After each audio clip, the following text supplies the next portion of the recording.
All right, so thank you all for joining us on the Ranchers Thursday Lunchtime Series, our fourth quarter series that we've offered this year.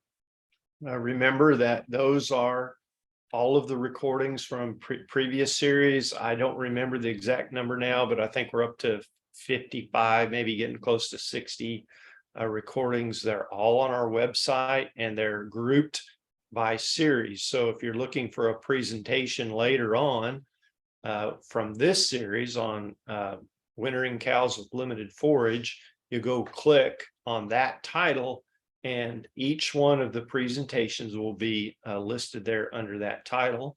There's also should be within just a few days of the presentation, there should be a PowerPoint presentation in the form of a PDF file that you can look through or watch as you watch the video or whatever. That's there for your use as well. So I want to introduce our first speaker in this series, Dr. Mary Drewnoski. Let me just read a real quick little bio on her. She's a beef systems specialist with the University of Nebraska-Lincoln. Prior to joining University of Nebraska, she spent time learning and working in cattle systems in many locations across the U.S. That's the part where you said you moved around a lot, I guess, Dr. Drewnoski, including Kentucky, North Carolina, Iowa, and Idaho. So experienced a lot of different production systems. She's a beef cattle nutritionist and is part of the interdisciplinary team evaluating economical systems for integrated crop and cattle production. Her current research and extension program is focused on the utilization of crop residues and cover crop forage for backgrounding calves and feeding beef cows. I can tell you that Dr. Drewnoski has an excellent national reputation in those areas, and that's why we think it's a privilege to have her on to share with you today about this very important topic this year. Dr. Drewnoski. Well, thank you for that very kind introduction. And today I'm actually going to focus a lot on the baled residues, which is a little different from a lot of what I do, because I think one of the best uses, of course, is grazing. So just to be candid about that, I do often spend most of my time thinking about grazed residues rather than baled residues. But we're going to talk about if you got some bales available, either you are looking to buy it or maybe you have some on hand. What's the feed value and how do you make it work to stretch the forages you have? So to start out, I think we have to start with numbers. Everybody loves numbers. And the first place to start is really thinking about how forage quality impacts intake, because ultimately we need to make sure that we're thinking about, are we getting enough nutrients into them? And the first place it starts is, are we getting enough dry matter intake? So I've kind of just categorized forages into three different qualities: low quality, medium, and high quality. And then really what I wanted to show you is, that you can kind of use the energy value or the TDN to say, where does that fit? And then what you might expect the dry matter intake to be. And we're going to focus mostly on dry cows today, because that's what we're going to try to get through the winter. And I really wanted to point out, low quality forages, anything less than a 52 TDN. So corn residue fits in that category, as does some soybean hay. It depends on how much beans you captured and how much leaf you captured. Of course, soybean residue fits in there. And so you're only probably going to get about 1.8% of body weight. And I will show you that even that varies a bit depending on feeding method. And then we have medium quality hay, which is honestly the majority of the rest of the hay that we might have.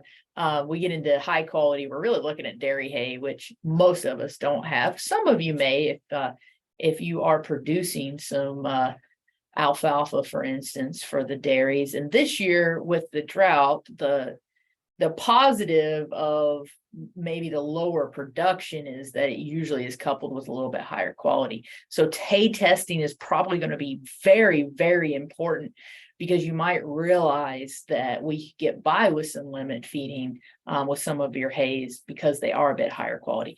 But if we have medium quality hay, we're looking at, 2.2% of body weight. So what does that really mean? Well, if I look at it on a dry matter basis and I put a 1,300-pound cow in here, and I know there's going to be some people that say I do not have 1,300-pound cows. I am surprised at the number of people who think they have a much smaller cow, but when you start looking at your cull cow weights, if they're a body condition score 5 and they're 1,300 pounds, then your cows are 1,300 pounds. So here we have the low quality at that 1.8% of body weight. We're looking at about 23, 24 pounds of dry matter. For medium, we're looking at about 28 pounds. Now, this is dry matter, so that means that, of course, if you've got an 85% dry matter hay, you're going to have to account for the wet weight there, which is going to be another 15% or so on top of that, plus waste, right? And I think a lot of times people forget about how much waste we have, especially with round bale feeding. If you're just using a round bale feeder with an open bottom, you can look at 30% waste. Those sheeted bottoms, you can get it down to maybe 20, and those cone feeders can help and get you maybe to 5 to 10 or so. If you're unrolling, we're still going to have quite a bit of waste as well. If it's frozen ground, might get down to 15, or if you're hay processing, the same thing. So remember that you got to account for not just intake, but also waste. So we look at 23 to 28 pounds is kind of what they can eat. And let's look at compared to their requirements. So I have their TDN and crude protein requirements, and I'll throw a shout out here to Oklahoma. You guys have a great guide on the nutrient requirements of beef cattle, and your publication is E974. So I would say this is great because it really does give you this type of information, but for any class of cattle you're looking at. And I just pulled out mature cows, and I did it on pounds of TDN and crude protein. And the reason I did that is because like we're going to talk about, the idea of maybe combining some feed resources, like limit feeding some hay, or having a feed resource that maybe they can't meet their needs on. And what you really want to know is, if they eat this much, how much supplement do I need to provide? So when we start thinking about pounds, that's the easiest way for me to do it. I do also want to point out here that for a gestating cow, so a pregnant cow, crude protein works just fine, because the microbes can utilize any ruminally available protein to grow, multiply, and supply those protein needs to the cow. When we get into early lactation, crude protein doesn't tell you everything you quite need to know. We can be providing plenty of ruminally available protein, like in alfalfa, and not quite be meeting needs of that cow for actual protein. And you will see that, especially on young cows, that can affect breed up. And so I would suggest that you make sure that you're thinking about that. And you guys have cottonseed meal. We use distillers. That's a great way, especially if we're in this drought situation. Your pastures aren't going to be as ready as early as maybe you're used to. And you're going to have to be feeding them. You may need to be thinking about providing a little bit of bypass protein through cottonseed meal or distillers. Even an ionophore can help with making sure that we are meeting her true protein needs. But I did throw out here just to give you an idea of how much extra that early lactation cow needs, because I think a lot of people underestimate the amount of energy and even protein that she needs. But let's focus in on the mid-gestation or late gestation cow, because that's what we're probably feeding right now. Mid-gestation, we're going to need about 11 to 12 pounds of TDN and about 1.6 pounds of crude protein. And we up that by about 3 pounds of TDN. So now we're at 14 pounds for that late gestation cow. I want you to get these numbers stuck in your head here. and about 2 pounds, 2.2 pounds of crude protein. So we're going to compare this now to some of our feed resources that we're going to talk about today. So corn residue I have on here is number one. In Nebraska, it definitely is number one. And we have about a 45 TDN feed stuff. So one thing I do want to point out about corn residue, we always tell you to test your hay, right? And testing your hay is very important. But corn residue is a little bit of a challenge because the typical hay tests that are out there utilize ADF often as the indicator for the TDN. And unfortunately, the corn stalk, which is not very high in energy, and the husk, which is very high in energy, have almost identical ADFs. So what that means is that if they use ADF as their estimator of energy, they're actually not going to do a very good job. So honestly, I actually usually just use the corn residue. If I'm going to test it, it's really for protein. And I just assume a 45 TDN on corn residue regardless, because we don't really have good equations, even the summative equations, unless they're going to do an actual NDF digestion. We're not going to have good estimates of energy. So 45 TDN on corn residue is what we typically put in there, and 3 to 6% crude protein. Usually irrigated ground will have lower crude protein, and on dry land will have higher. This year with drought, you often will find that if they didn't assume that we're going to have a drought, right, we probably put on more nitrogen than we actually utilize. So crude protein numbers will be a little bit higher. Of course, that also means that we can have high nitrates. If we are grinding it up and feeding it, we probably do need to be testing for nitrates, especially if we're not going to be coupling it with a lot of higher energy feedstuffs. If we're going to be free choice feeding it, they're not going to eat the stalk, so nitrates probably not that big of a deal. The same thing for Milo, in that we can be high in nitrates as well. They do sort out some of the stalks, not quite as strongly as they do with corn residue, but it's a good idea to test it just to make sure you know how much risk you have on nitrates. So comparing corn residue and Milo residue here, so that's after harvest. I do think that it's important to recognize that Milo residue is actually higher in energy. It's around a 52 TDN. So it is better quality. And I have seen up to 55 sometimes, especially in these situations where maybe we didn't have quite as productive because of drought stress. We might see a little bit higher energy content. And then crude protein wise, 5 to 7. So again, a little bit higher range maybe than what we'd see in corn residue.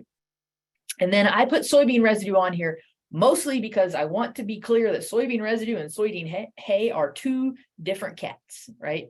Soybean residue is, I always say it's like sawdust. It's actually not quite as bad as sawdust, but it's close. It's only about a 39 at most TDN. So it's pretty much filler, and about a 3 crude protein. It is very lignified, which means more woody, not very digestible. So it is not something that's going to be providing a lot of energy or protein into a ration. Soybean hay, on the other end, can be pretty good. A 50 to 55 TDN is pretty typical. I will talk a little bit more about this variation in soybean hay, because timing of when you harvest it, how much leaf you actually capture, and then how much bean fill you have, all affect what that's going to be. And then we see 14 to 20% crude protein, which for those of you who think about alfalfa, that's actually pretty similar to alfalfa hay. These numbers look fairly close. So when you start thinking about soybean hay, you can start thinking about soybean and alfalfa as being fairly similar, although it's going to be really, really important to get some tests, and I'll show you why in a minute.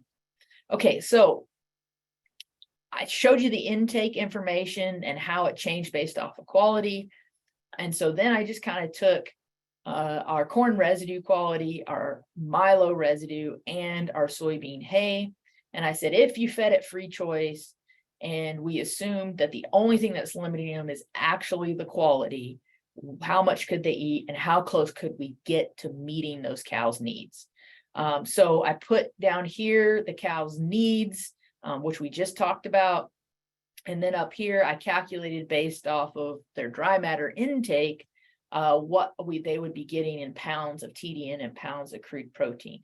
And probably the first thing you'll notice is if you look at our corn residue, it's not quite even meeting mid-gestation cow's need if you were to feed baled residue and she was not to be selective and she was to only eat what you offered and she was to eat it in the proportions offered.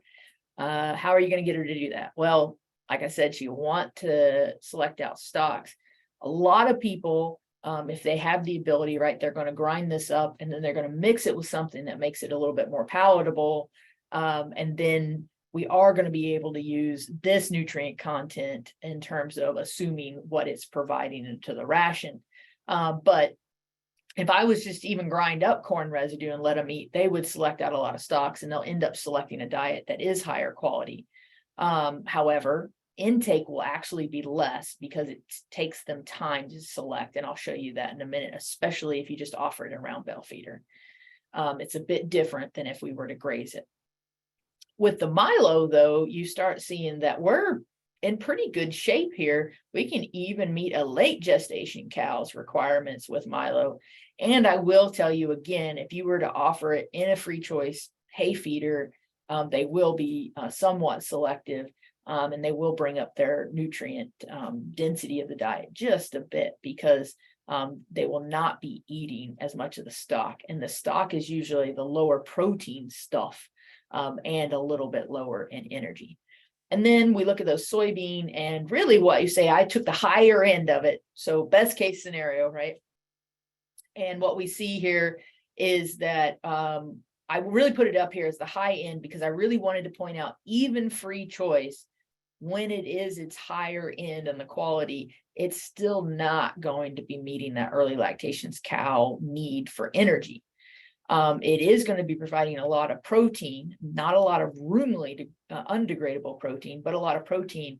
So if we do up the amount of energy, maybe by supplementing some corn or some other grain, they can make use of some more of that protein. We might be able to meet her needs then for both energy and crude protein. So that is an option, probably not the best option that we have, but it is an option. So what I'm going to really point out here is that if we look at coupling things, we could couple corn residue and soybean hay, for instance, to meet some needs. And so there are some options to do things a little bit differently, maybe than what we would traditionally do. So let's talk just a little bit more about corn residue because I want to make a few key points here. The first thing is that I am calling it corn residue, not corn stalks. And the reason is because there's a lot of different things in that bale, right? And if we just look out in the field, so this is just the amount of residue as a percent in the field, maybe it's fine to call it stocks because it is 40% stocks, right? And in the bale, actually, we get kind of similar numbers to what's out there, which is really interesting to me. So 40% of that residue is stock, which is low energy and low protein. Only about 8% is husk, which is our highest energy. So if you go up here and look at this TDN, grain, of course, is much higher, somewhere around 83. But husk is up there. It's like 60. I mean, that's like dairy quality hay in terms of the energy content. Now, on the flip, husk is high energy, but low protein. So it has an advantage and a disadvantage. And then leaf is the other thing they really want to eat. And it's the next highest energy. And it is higher in protein, but it's still not high protein, right? So when we think about the quality of corn residue, there's a lot of different components and it depends on how you feed it, what they consume, and thus what the feed value is. So I want to talk about feeding it a round bale feeder because that's the question I've been getting a lot lately because this is situations where some of our producers do not have the ability, right, to grind hay or feed ground hay. And they're looking at, well, how do I stretch hay or even replace hay? And one of the things that they're interested in, of course, is let's just feed it in the round bale feeder. So as offered here, I have that in this particular trial, it was 45 TDN and 5 to 6% crude protein.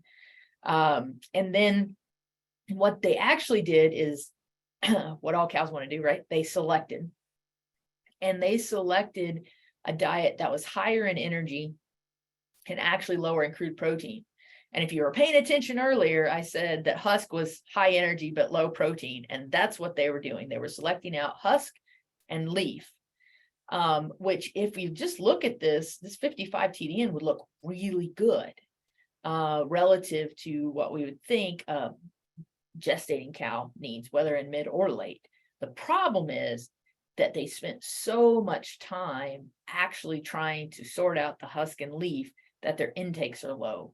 So I told you 1.8 is what we would predict. But if you're feeding it in a round bale feeder and you're forcing them to work at selecting, they actually only eat about 1.2 to 1.5 based off of our studies and a few others that I found.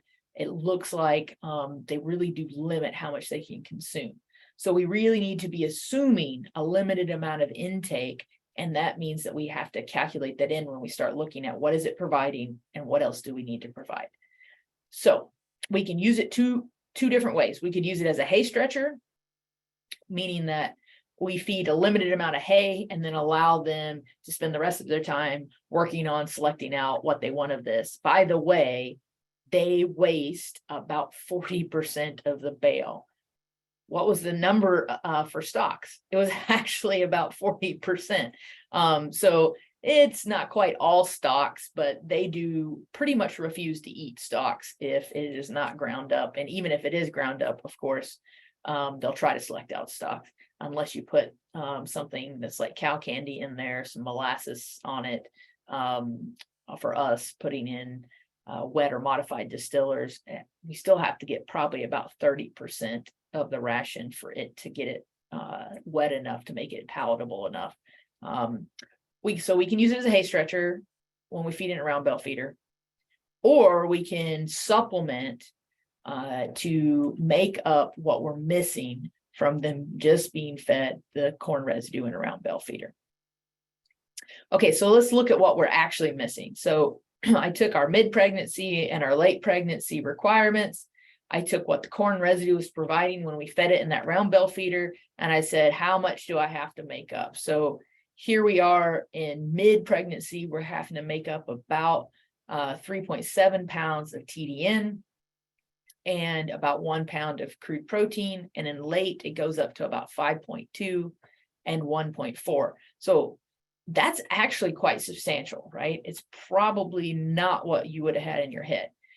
So I threw on here alfalfa, because you could use alfalfa as the supplement, or if you want to look at the reverse, you're using the corn residue to stretch the alfalfa, however you want to do it.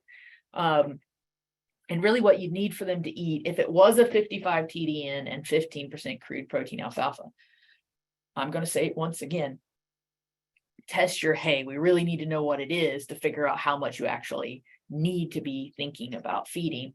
But in this case, we need to be shooting for about 8 pounds of alfalfa in mid-gestation and 11 pounds in late gestation.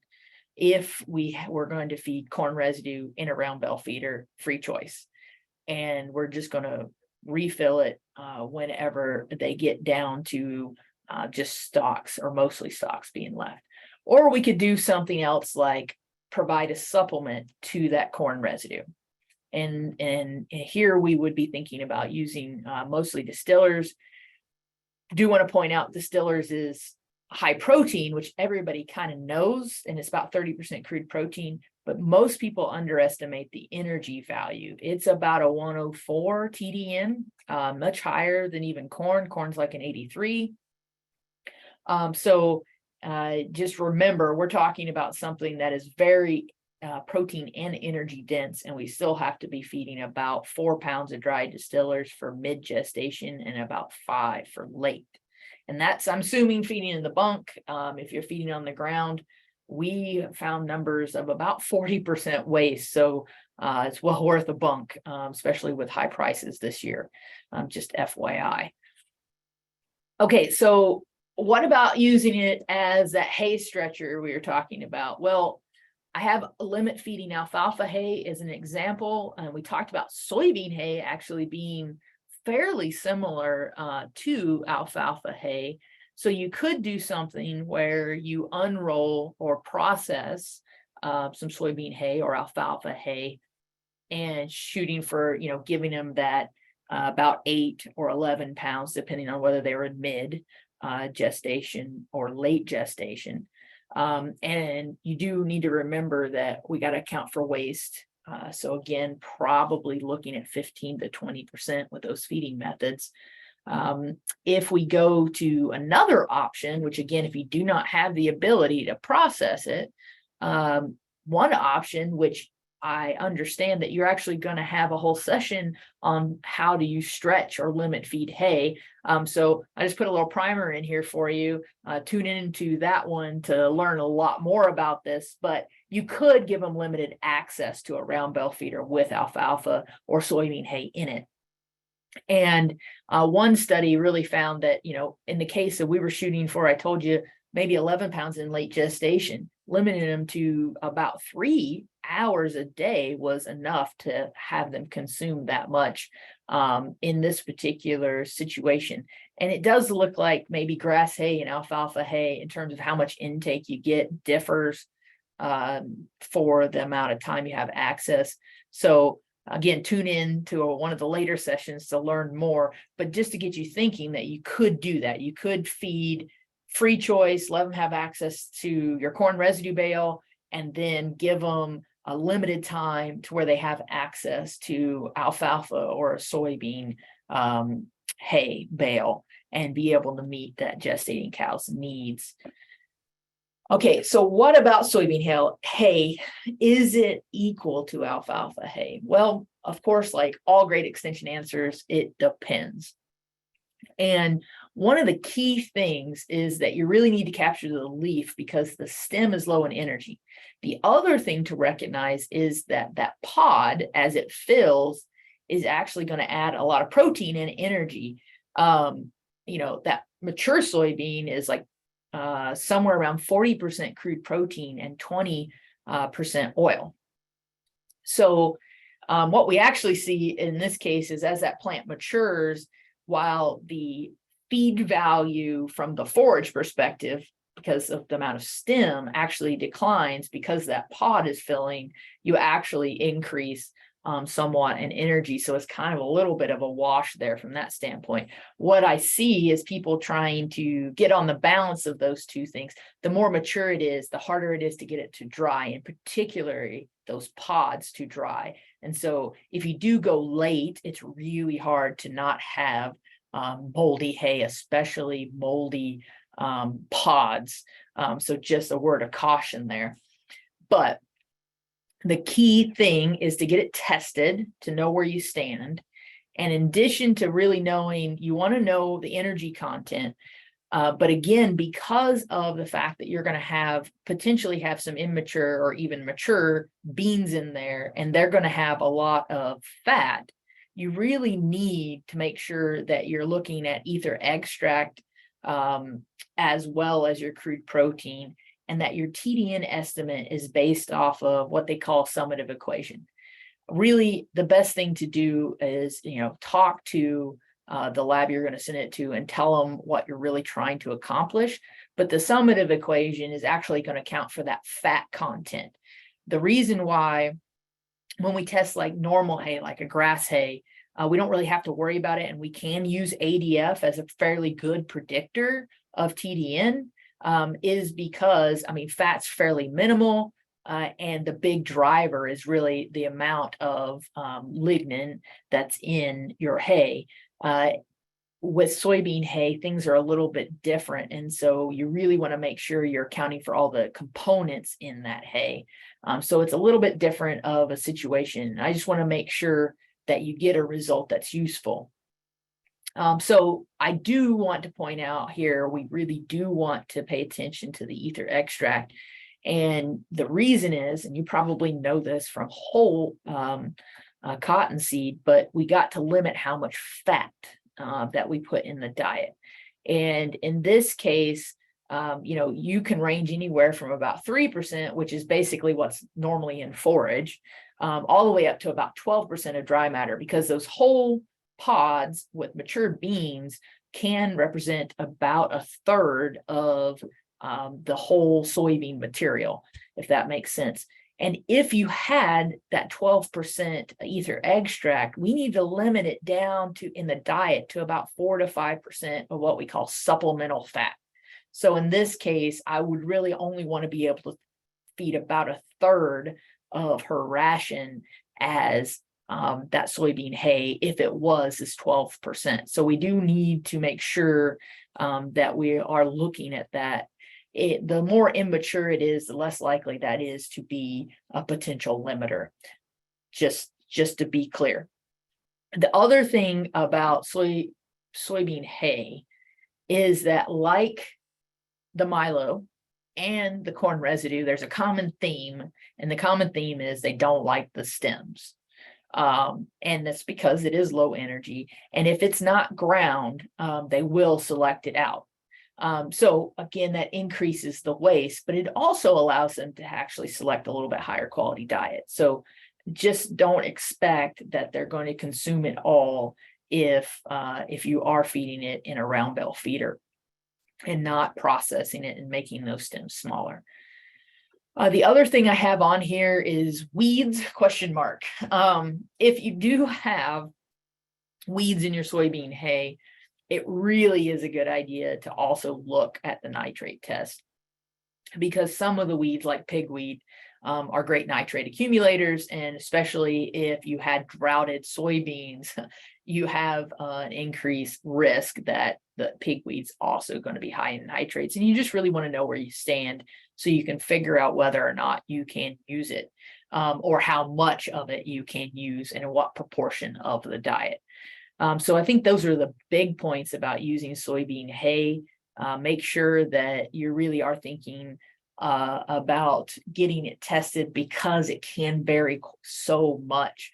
I think you really need to know what the quality is. So I have on here some ranges of what we've seen: 14 to 20% crude protein and 50 to 55 TDN. And those numbers, that's a huge variation. And so you want to actually know, so we can make it where we want it in terms of the feeding enough to meet needs. Okay, so the other thing about testing, to be clear, is that grab samples don't work. You really need to use a hay probe, because you want to go through multiple layers and you want to get a good representation. So you want to actually sample, 15 to 20 bales from the same field that was harvested at the same time, including baled at the same time. Sometimes, you have, you start baling and then let's say you get a rain. Don't we wish we had rain this year? And then you don't get it baled till later. That's a separate lot. You need to separate that out and sample it separately, because the quality is going to be different. Anything that can change the potential for quality, separate it differently. You might even have like an area in the field that's, let's say, droughtier. Good plan to separate that out, so that you can actually test that for nitrates and see if you happen to have some bales that maybe are hotter than the rest of the field, and be able to know that. Or let's say you have some weedier areas in the field. If you keep those bales separate, that can also help you, again, sampling them separate. It doesn't cost a whole lot of money to get a hay test, and the information you can get back is quite valuable. I did put on here to make sure that it is sharp, because especially in these feedstuffs that are not, what I will say, similar all the way across. Like, so we have pods and things like that. You want to make sure that you're cutting through it, not pushing it to the side, and actually getting a good sample. So it being sharp is really, really important. And there are a lot of different hay probes out there. There are advantages and disadvantages to different types of hay probes. It really, you just want to pick one that makes it easy, because you want to reduce the resistance in terms of not wanting to go out and sample. So I like canisters because then I don't have to empty it every time. I can go through, sample multiple bales in the lot all at the same time, and then dump it out at the end. That's a friendly thing for me. I also like the smooth tips, because I can sharpen them myself and I don't have to remember to have ordered another serrated tip. So when it gets dull, I can just go out and put a grinder to it, get another sharp tip, make sure that everything is good to go. And then, of course, I like to have it on hand so that I can just do it when the time allows. So those are just a few things to be thinking about, but hay testing is really well worth it. And the hay analysis, so that you get back from the lab, is quite accurate.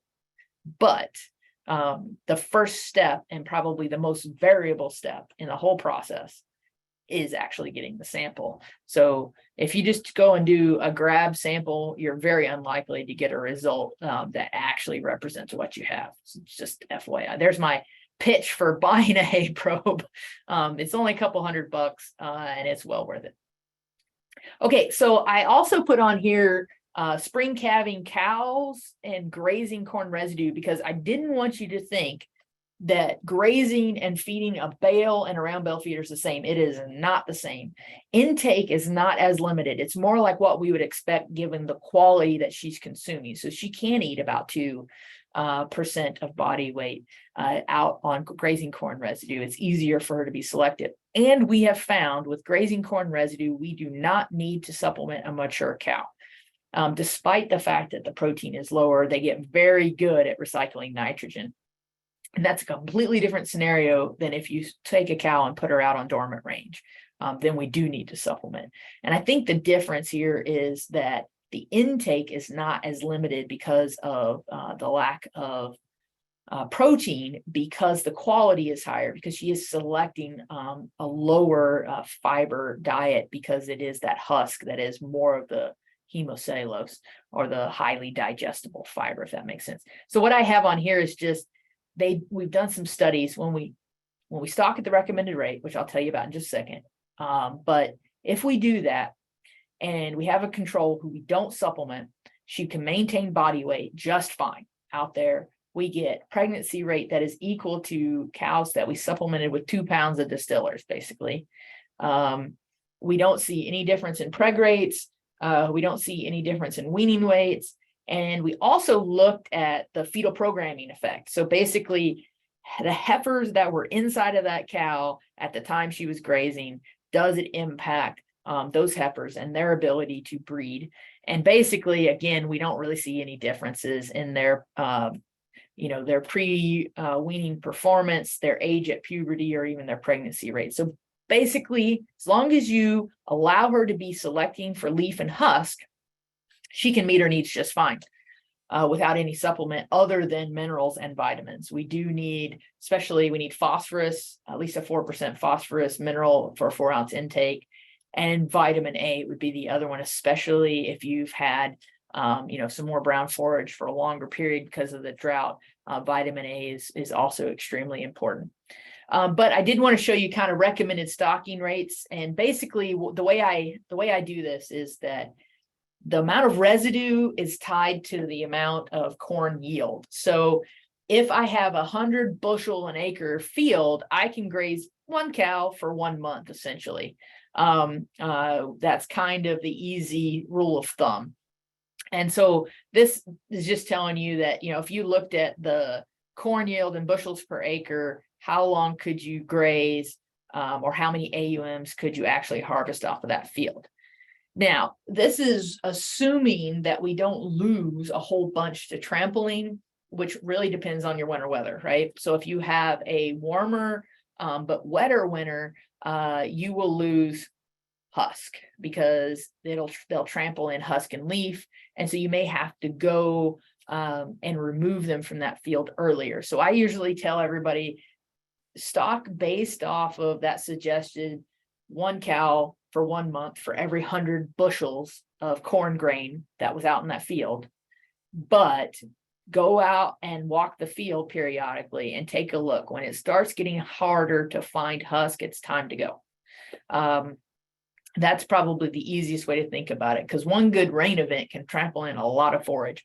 Or if you have a lot of really high winds and you happen to have either the road direction of the stalks going the wrong direction, going with the wind, or it was cut really short, then you can lose a lot of husk, of course, going out of the field into the next field or the road ditch or whatever it is.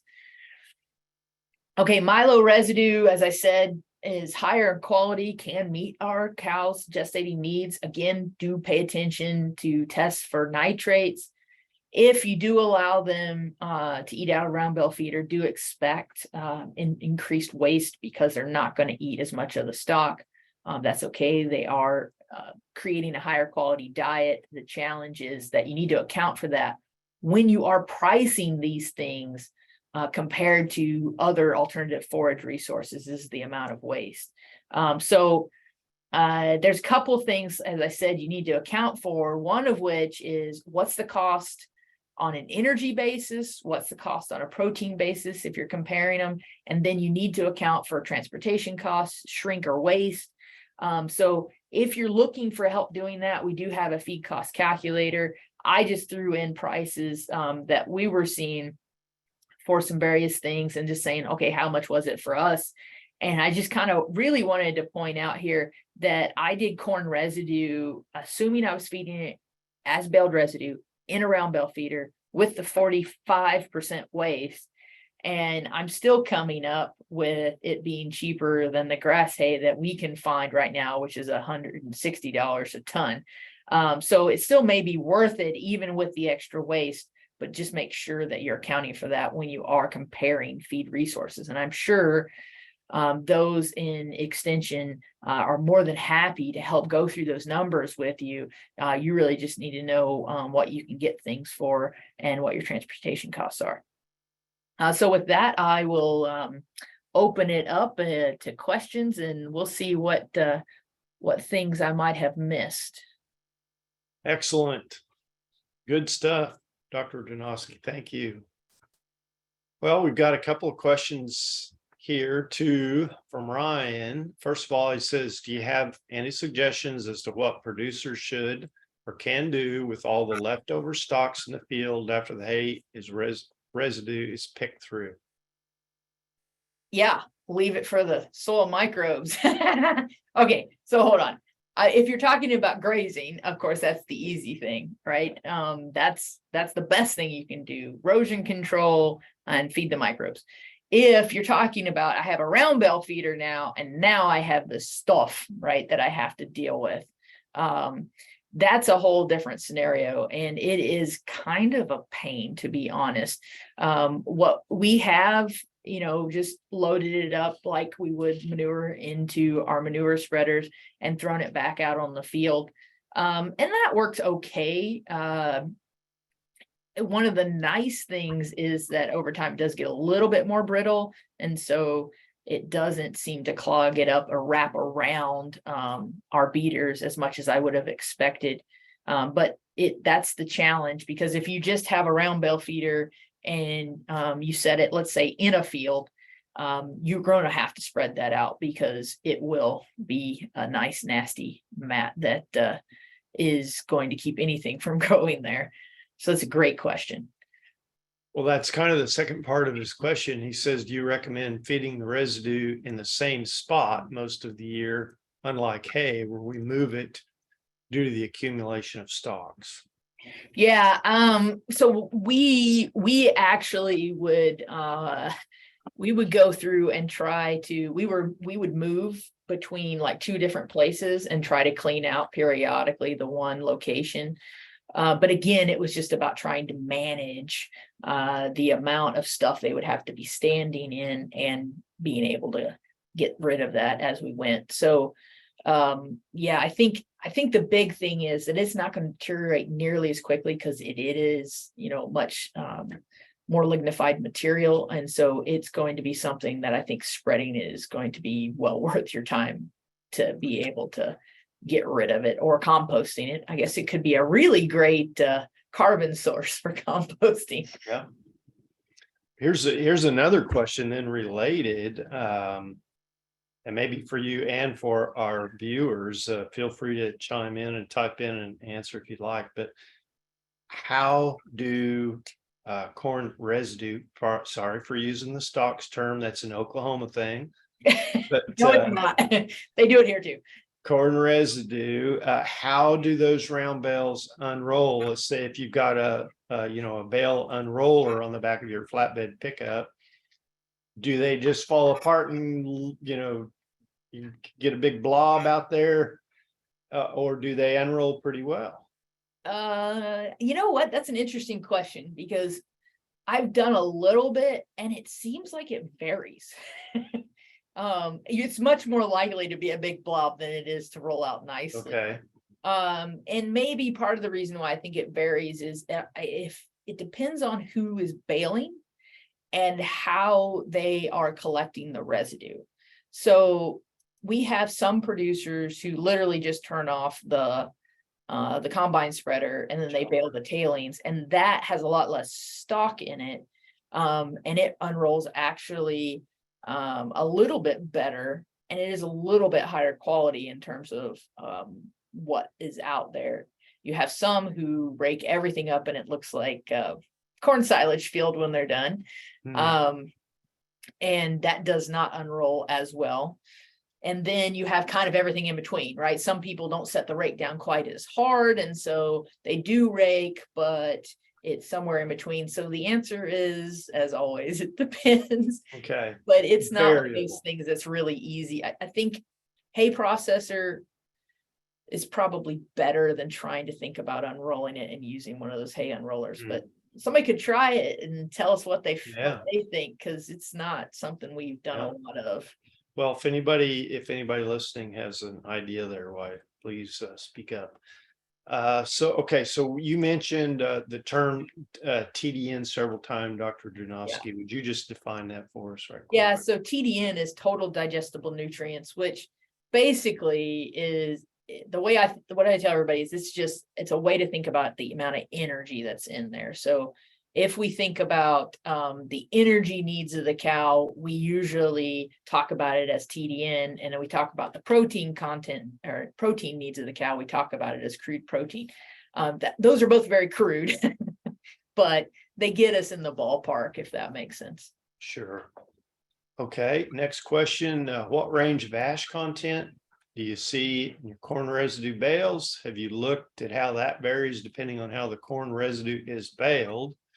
We've seen ranges from 6 to 30. Wow. Yeah, so I think one of the challenges, and I agree, we've seen quite variable ranges. I'm not actually sure I've seen as low as 6, to be honest, because leaf itself, even without soil contamination, is very high ash. It's actually about 13%. So it's very high. So one of the things is that when you start seeing those really high ranges up in 30, yeah, that's soil contamination.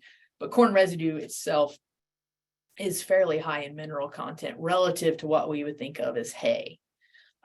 So when we are looking at the feeding value, that's why I think about it like on a TDN basis, because we actually need to account for basically the organic matter that's digestible.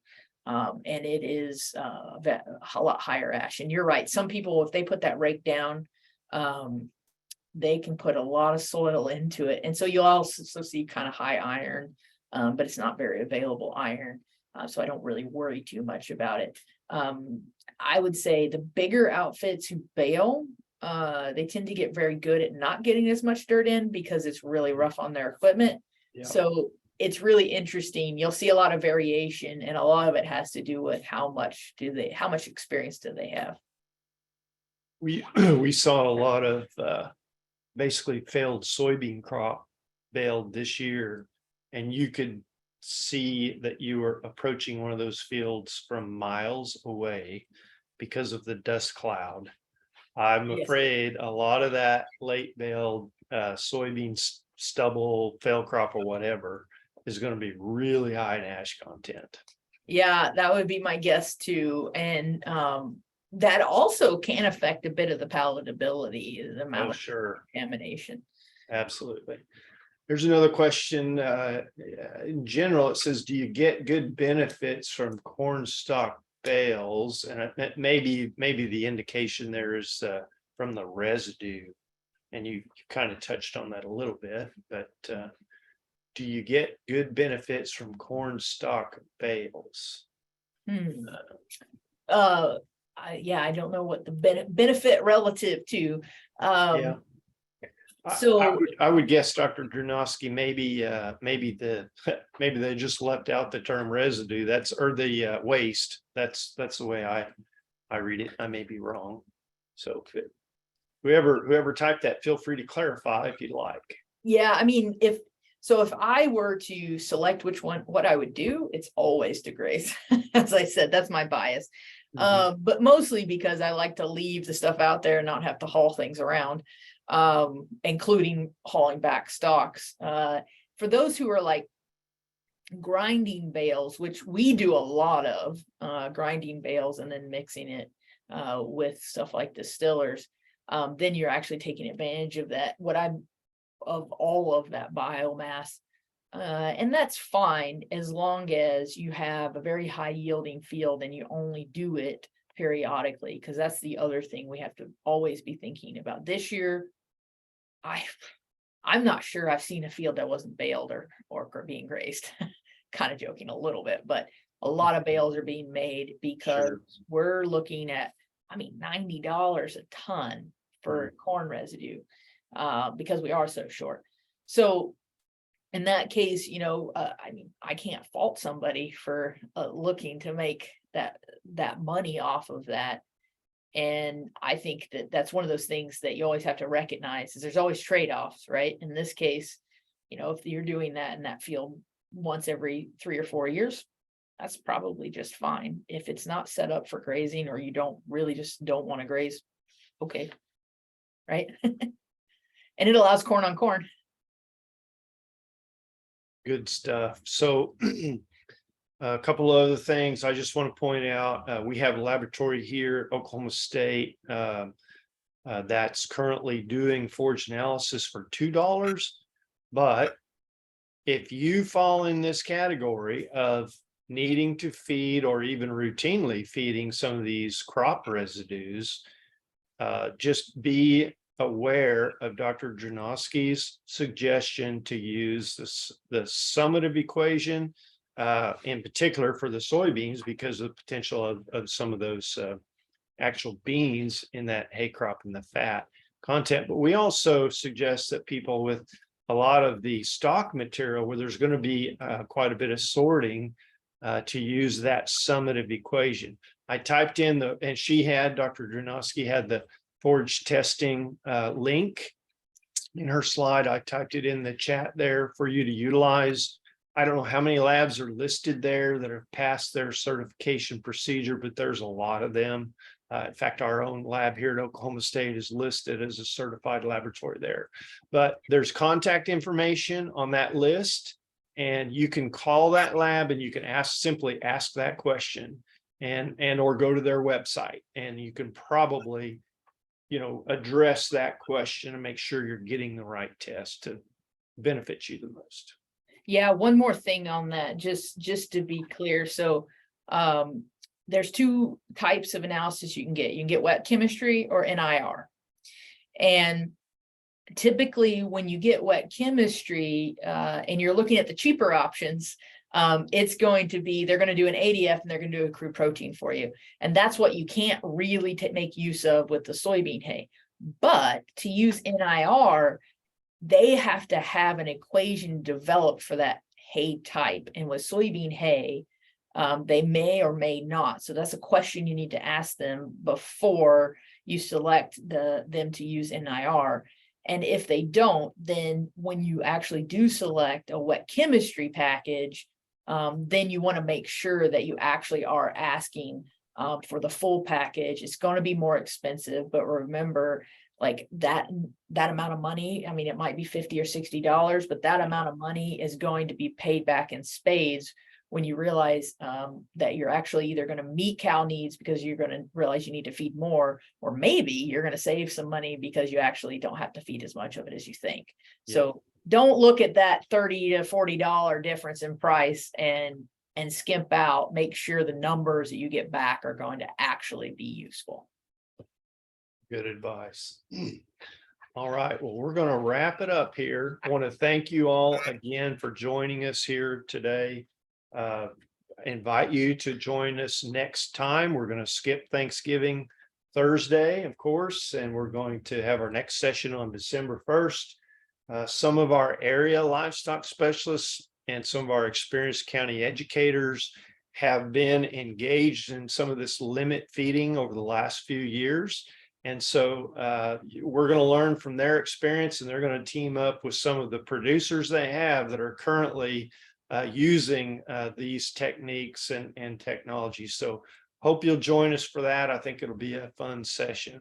So thank you for joining us. I need to say real quick, my partners with this program, the Rancher Thursday Lunchtime Series, Dr. Paul Beck and Dr. Rosalind Biggs, obviously weren't able to join us here today. They both had other commitments, and I know Dr. Biggs is traveling, so we'll probably see them on December 1st. Hey, thank you all.